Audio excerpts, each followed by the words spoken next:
qui avait tué son frère et il a fui. Il était fils de David. Suivez-moi très bien, mes chers bien-aimés, parce qu'avec ça, nous allons passer à la prière. Il était fils du roi, mais il a commis un péché. Le péché lui a éloigné de la maison du roi. En réalité, un fils du roi vit dans le palais royal. Il profite des avantages du royaume. Mais quand Absalom a commis ses péchés, quand il a tué son frère, il a perdu les avantages du royaume. Il est allé dans les pays de sa mère. Il est allé très loin de la face du roi. Alors, qu'est-ce qui lui a fait fuir? C'est la colère du roi. Le roi était fâché contre lui, mais le roi avait un serviteur qui s'appelle Joab. Le serviteur du roi va aller pour prendre Absalom, le ramener dans le palais royal. Vous voyez, ici, il y a le roi qui a la colère, mais il y a le serviteur du roi qui est capable d'apaiser la colère du roi. C'est comme ça que nous disons ici, le roi représente Dieu lui-même. Et le serviteur du roi, c'est le Seigneur Jésus-Christ. Dieu, dans sa colère, s'est fâché contre l'homme qui a péché. L'homme qui avait péché a perdu sa place dans le palais royal. Il est allé loin. Dieu, dans sa colère, s'est fâché.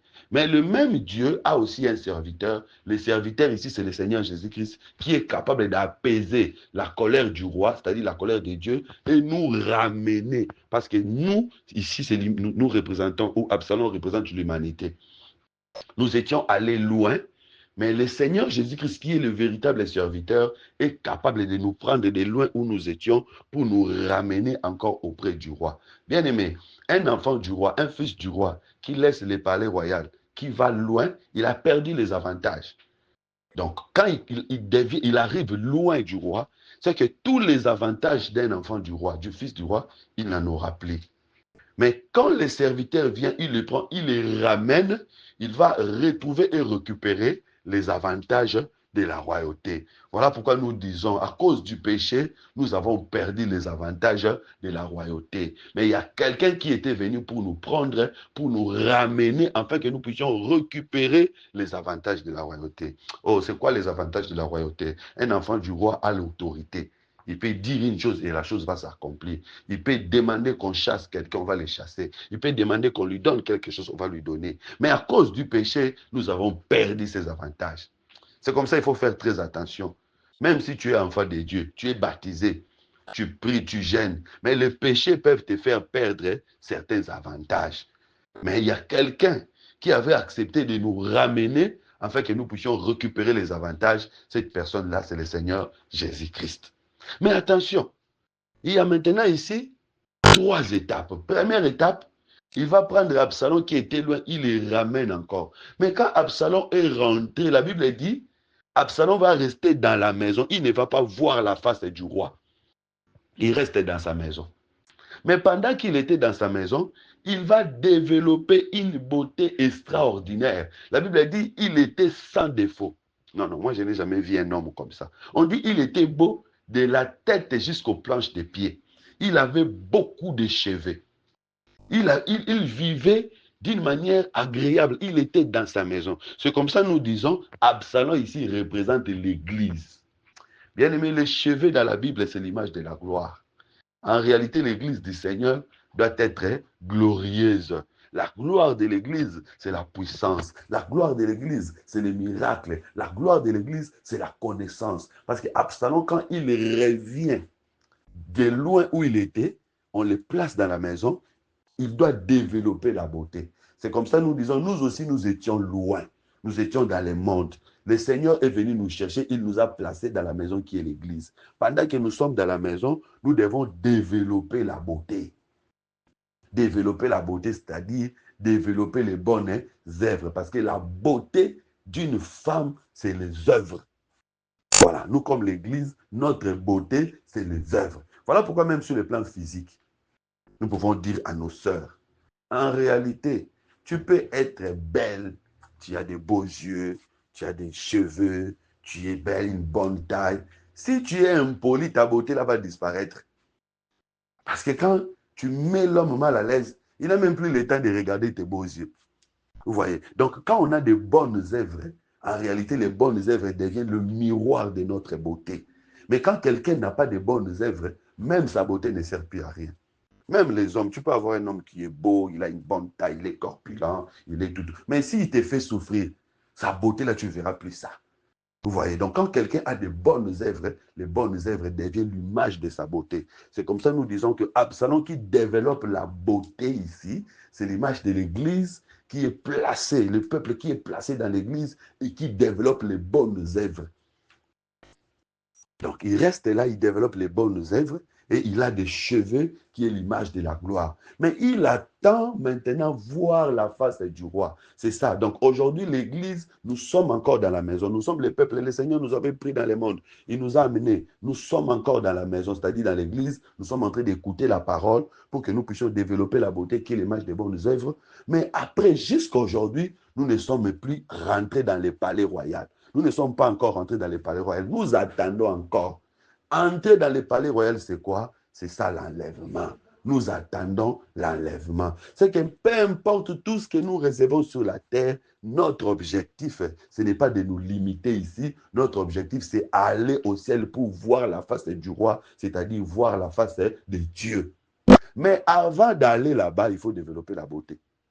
C'est-à-dire, avant d'entrer au ciel, il faut développer la beauté. Bien aimé, c'est par la parole, c'est par la prière que nous développons notre beauté, nous développons les bonnes œuvres. C'est comme ça, tous les jours, il faut que tu ajoutes les bonnes œuvres dans ta vie.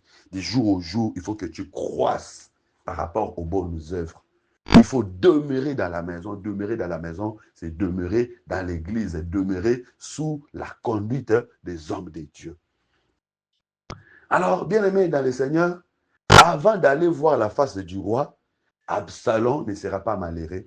Absalom aura des enfants, des filles et des fils. Absalom aura à manger, il aura à boire, il va vivre en paix jusqu'à ce qu'il verra la face du roi. Voilà pourquoi nous disons, puisque nous avons quitté le monde, nous sommes venus dans l'église, nous avons deux promesses. Première promesse, c'est dans la maison, nous devons développer la beauté. Et deuxième promesse, c'est aller voir la face du roi. Dans la maison, c'est dans l'église. Pendant que tu es dans l'église, bien aimé, il faut que tu aies des enfants, des fils et des filles. Pendant que tu es dans l'église, il faut que tu développes la beauté. Il faut que tu vives en paix. Il faut que tu vives dans la joie. Mais ne te limite pas seulement là-bas. Il y a aussi une autre promesse qui t'attend, c'est celle de voir la face du roi. Or, voir la face du roi, c'est ça l'enlèvement, aller au ciel pour voir Dieu. C'est-à-dire que quand nous sommes là, en train de prier, en train de gêner, en train d'écouter la parole, le Seigneur nous fait du bien, le Seigneur nous bénit, le Seigneur nous accorde des choses que nous lui demandons. Ne nous arrêtons pas seulement là-bas. Sachant qu'il y a également une autre promesse qui nous attend. Cette promesse, c'est voir la face du roi parce que c'est ce que nous avions perdu. Nous n'avions pas seulement perdu les manger et les boire, mais nous avions également perdu la face que nous étions habitués à voir. Nous l'avions perdu à cause du péché. Adam avait perdu sa place dans les jardins d'Éden. Donc l'objectif de l'œuvre du Christ, c'est de ramener Adam dans les jardins d'Éden. Or, le véritable Éden, c'est le ciel. Nous avions perdu notre place auprès de Dieu au ciel. L'objectif de l'œuvre de Christ, c'est de nous ramener au ciel. Écoutez-moi maintenant, je vais finir. Par rapport à notre thème de lutter contre les œuvres, de lutter contre les esprits, les dominations et les principautés. Qu'est-ce qui se passe maintenant?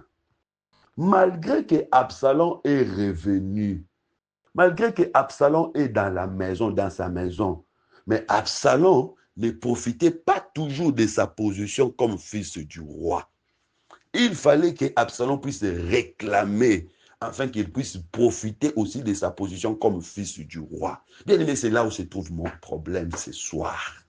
Ah, nous sommes des fils du roi. Nous sommes des fils de Dieu, des enfants de Dieu. Mais tu vas remarquer que nous ne profitons pas de notre position en tant que fils de Dieu. Bien aimé, nous devons réclamer. Il ne faut pas croiser les bras. Absalom n'avait pas croisé les bras. Nous devons réclamer. La Bible dit qu'il éloignera de nous toutes sortes de maladies. C'est parce que nous sommes fils de Dieu, nous avons le droit de vivre aussi la guérison. Oui, la maladie peut venir, mais nous avons le droit de vivre la guérison. Mais jusqu'à aujourd'hui, si nous ne bénéficions pas de cette position, nous devons réclamer. La Bible dit dans votre pays, il n'y aura pas de femmes stériles, ni celles qui avortent. Mais bien aimé, pourquoi toi tu vas faire des fausses couches? Pourquoi toi tu vas avorter? Pourquoi toi tu vas accoucher des morts-nés? Non. Il y a nos sœurs qui meurent lors des accouchements. Non. Nous devons réclamer pour bénéficier de nos bénéfices, pour vivre nos bénéfices en tant que fils ou fille du roi. Il est écrit, je bénirai l'œuvre de vos mains. Mais toi, tu travailles, tu ne vois pas l'avancement, tu ne vois pas la réussite. Bien aimé, il faut réclamer. Absalom était revenu à Jérusalem, mais il ne vivait pas sa position en tant que fils du roi. Bien aimé, aujourd'hui, nous sommes sauvés. Aujourd'hui, nous sommes entrés dans l'église. Nous écoutons la parole. Mais jusque-là, il y a des choses que nous ne vivons pas encore. Il y a des choses que nous ne voyons pas encore. Devant de telles réalités, il ne faut pas croiser les bras. Il faut réclamer. Qu'est-ce que Absalom avait fait? Absalom a appelé Joab. Joab qui était allé le chercher à Guéchir pour l'amener à Jérusalem. C'est le même Joab qui va encore le prendre pour l'amener devant le roi. Bien aimé, notre Joab, c'est le Seigneur Jésus-Christ. Lui-même, Jésus avait dit aux disciples, ce n'est pas vous qui m'avez cherché, mais c'est moi qui vous ai cherché. Vous voyez? Donc, ce n'est pas nous qui avons cherché le Seigneur, mais c'est le Seigneur qui nous avait cherché. Le même Seigneur qui nous avait cherché pour nous amener dans l'évangile, nous devons encore lui déranger. Nous devons encore lui dire, Seigneur, tu nous as appelés dans ces choses, mais jusqu'à aujourd'hui, nous ne voyons pas, nous ne vivons pas encore nos droits comme fils de Dieu. Nous ne vivons pas encore nos droits comme fils du roi. Amène-nous à vivre nos droits. Bien aimé, il faut réclamer devant le Seigneur. C'est lui qui t'avait appelé, c'est lui qui t'avait vu, c'est lui qui t'avait choisi, c'est lui-même qui est capable de te donner la solution. Voilà pourquoi, quand David avait perdu la royauté, qu'est-ce que David avait fait? La Bible a dit David est allé, pieds nus, il montait sur la montagne des Oliviers. Pourquoi David est allé pleurer à la montagne des Oliviers? Parce que pour que David devienne roi, Samuel avait versé l'huile d'olive sur sa tête. C'est-à-dire, David savait que la royauté venait de l'huile d'olive. Voilà pourquoi quand il a perdu la royauté, il est allé à l'arbre qui donne l'huile d'olive pour demander qu'on lui rétablisse la royauté. La femme sunamite, quand son fils était mort, cette femme est rentrée auprès d'Élisée. Pourquoi elle est allée auprès d'Élisée? Parce qu'elle savait que c'est Élisée qui lui avait donné le fils. Bien aimé, nous aussi, rentrons auprès de Dieu. Rentrons auprès de Jésus-Christ qui nous avait appelés. Rentrons auprès de Jésus-Christ pour lui réclamer de nous faire vivre les droits de fils du roi. Voilà pourquoi il ne faut pas croire à un homme. Il ne faut pas être chrétien en suivant un homme. Parce que l'homme ne te donnera rien. Quand il y aura des problèmes, l'homme ne te donnera rien. Mais puisque nous avons suivi Jésus, à tout moment qu'il y a des problèmes, rentrons auprès de lui. Bien aimé, même si tu es malade, n'abandonne pas. Auprès de lui, il va t'amener. Parce que Joab, quand Absalom a réclamé, Joab avait pris Absalom, il l'a mené auprès du roi et Absalom avait été béni. J'aime ce qu'Absalom avait dit. Absalom a dit, à quoi ça sert alors que vous me preniez, vous m'amenez ici, si je ne verrai pas la face du roi? C'est comme ça, moi aussi, je peux poser la question. À quoi ça sert que le Seigneur nous prenne dans le monde, qu'il nous amène dans son église, s'il n'a pas la puissance pour nous guérir, s'il n'a pas la capacité pour nous bénir? Pourquoi il nous avait encore alors appelés? Absalom a dit, non, si je suis pécheur, qu'on me tue. Au lieu qu'on me laisse ici, que je ne voie pas la face du roi. Si le Seigneur croit que nous avons encore des péchés, non, mais il ne pouvait pas nous sauver. Il nous a sauvés, c'est qu'il nous a déjà pardonné. C'est qu'aujourd'hui, nous avons le droit de voir sa face. Je veux que tu puisses te révolter. Tu as le droit d'un bon mariage. Tu as le droit de vivre la puissance de Dieu. Tu as le droit que les choses changent. Ça fait des années et des années que tu tournes en rond. Bien aimé, si tu te décides, les choses vont changer. Tu ne peux pas chasser de ta vie quelque chose que tu tolères. Il faut refuser et tu vas avoir le courage de chasser ce que tu ne veux pas voir. Et qu'est-ce qu'il avait fait?